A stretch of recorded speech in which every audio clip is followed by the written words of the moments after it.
আসসালামু আলাইকুম, কেমন আছো তোমরা? আশা করছি সবাই অনেক ভালো আছো। আজকে আমি কথা বলবো HSC ICT chapter 4 web design and HTML এই অধ্যায় থেকে আসা কুমিল্লা বোর্ড 23-এর এই প্রশ্নটা নিয়ে প্রশ্নটা আজকে আমি সমাধান করব। সো চলো দেখি এই প্রশ্নের উদ্দীপকে কি বলা আছে। এক্স কলেজের দ্বাদশ শ্রেণীর ছাত্রী আয়শা এইচটিএমএল ব্যবহার করে ডকুমেন্ট তৈরি করলো এবং গুগল ক্রোম ব্যবহার করে নিম্নরূপ আউটপুট দেখতে পেল। তাহলে আউটপুট কোনটা? আউটপুট হচ্ছে এটা। ওকে, ফাইন। আমাদেরকে বলা হচ্ছে উদ্দীপকের আলোকে উপরিউক্ত ফলাফল পেতে এইচটিএমএল কোড লেখো। তাহলে এই যে আয়শা যে ফলাফলটা দেখতে পেল গুগল ক্রোম ব্যবহার করে, ঠিক এরকম একটা ফলাফল পাওয়ার জন্য আমাদেরকে বলা হচ্ছে এইচটিএমএল কোড করতে হবে। একদম সহজ একটা প্রশ্ন, আমরা সহজভাবে এটা অ্যান্সার করব। তো এখানে শুধুমাত্র আমরা দেখতে পাচ্ছি একটা ট্যাগই ব্যবহার করা হবে, সেটা হচ্ছে সাবস্ক্রিপ্ট। যে ট্যাগটা আছে সেটা সাবস্ক্রিপ্ট, একটা ট্যাগ আছে না, সাবস্ক্রিপ্ট ট্যাগটাই আমরা এখানে ব্যবহার করব। অর্থাৎ সাবস্ক্রিপ্ট ট্যাগটা আমরা কেন ব্যবহার করি? মূলত এই ট্যাগটা ব্যবহার করা হয় যে কোনো একটা শব্দ বা বর্ণ বা সংখ্যা সেটাকে নিচে লেখার জন্য। ঠিক আছে, যেমন এখানে তুমি দেখতে পাচ্ছ টু টু, এই যে টু, এগুলো নিচে আছে। এই কাজটা করার জন্য আমরা সাবস্ক্রিপ্ট একটা ব্যবহার করি। এটা তোমরা আগে থেকেই জানো।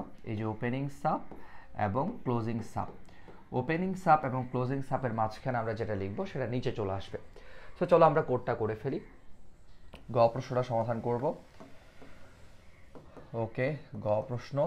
তাহলে আমরা প্রথমে লিখব ওপেনিং এইচটিএমএল, তারপর ওপেনিং বডি।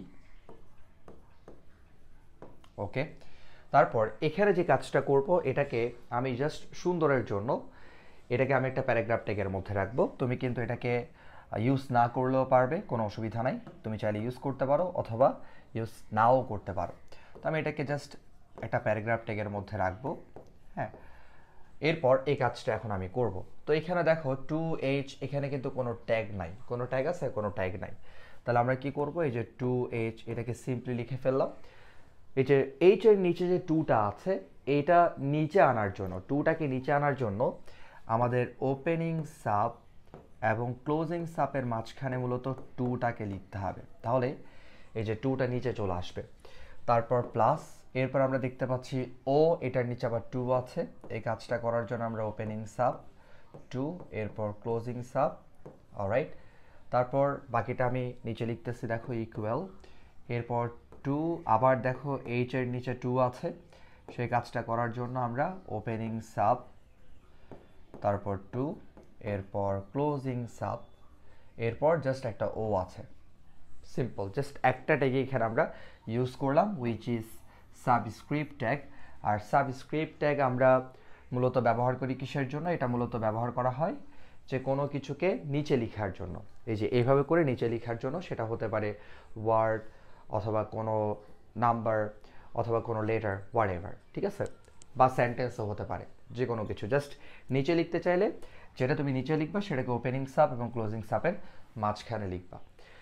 ওকে, এরপর আমরা এখন বডি ক্লোজ করব, তারপর এইচটিএমএল ক্লোজ করব। তাহলে ক্লোজিং বডি, তারপর ক্লোজিং এইচটিএমএল, শেষ।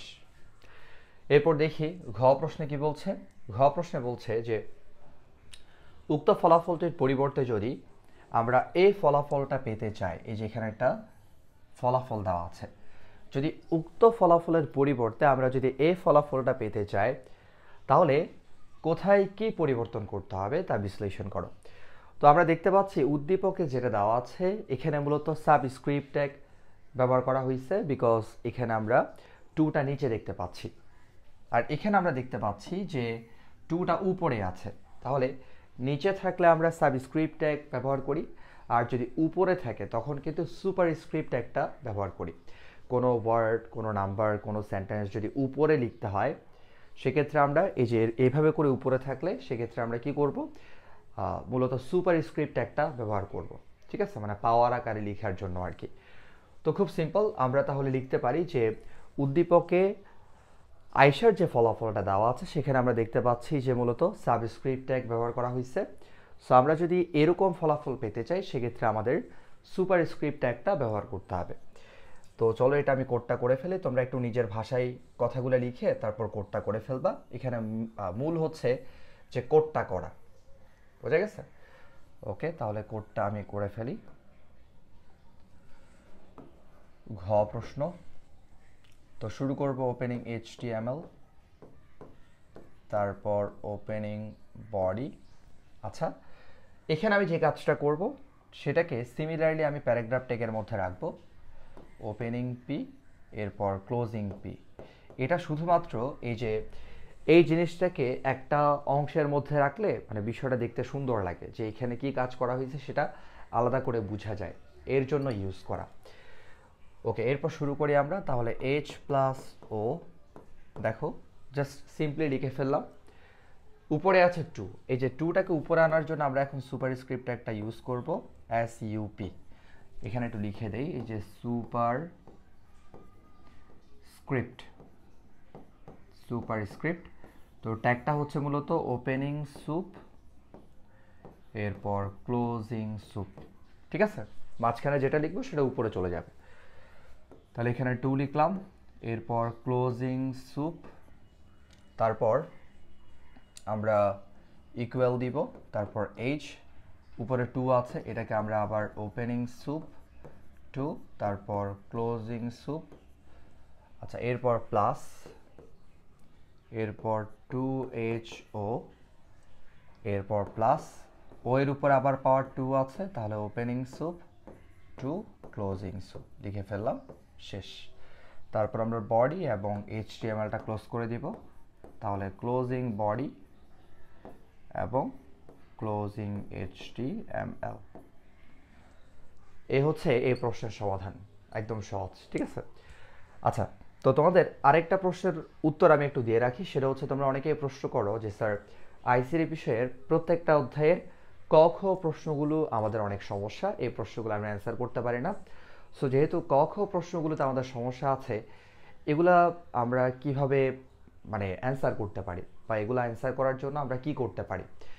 তো ক খ প্রশ্নগুলোতে ভালো করার জন্য তোমরা যে কাজটা করবা, বিগত বছর অর্থাৎ 19, তারপর 23 এবং সর্বশেষ 24, এই বছরগুলোতে বিভিন্ন বোর্ডে যে প্রশ্নগুলো আসছে আইসিটি বিষয় থেকে, ওই বোর্ডের প্রশ্নগুলোর ক খ প্রশ্নগুলো একটু ভালো করে পড়ে ফেলবা। দেখবা প্রতি বছর কিন্তু ওই প্রশ্নগুলো ঘুরে ফিরে বারবার পরীক্ষায় আসে। সো যদি এই 3টা বছরের আইসিটি বিষয়ের যে প্রশ্নগুলো আছে সেই প্রশ্নগুলোর ক খগুলো পড়ে ফেলো প্রত্যেকটা অধ্যায়ের, ইনশাল্লাহ দেখবে এগুলো থেকে তুমি 100% পরীক্ষায় কমন পাবা। তবে অবশ্যই বুঝে পড়বা, বুঝলে সেটা মনে থাকবে, আর এমনি মুখস্থ করলে সেটা মনে থাকবে না, ঠিক আছে? তো এই হচ্ছে এই প্রশ্নের সমাধান। আমাদের পরবর্তী ক্লাস আবার দেখা হচ্ছে, সে পর্যন্ত ভালো থাকো। আর ক্লাস ভালো লাগলে অবশ্যই চ্যানেলটা সাবস্ক্রাইব করবা, ক্লাসগুলো ফ্রেন্ডদেরকে শেয়ার করে দিবা। আল্লাহ হাফিজ।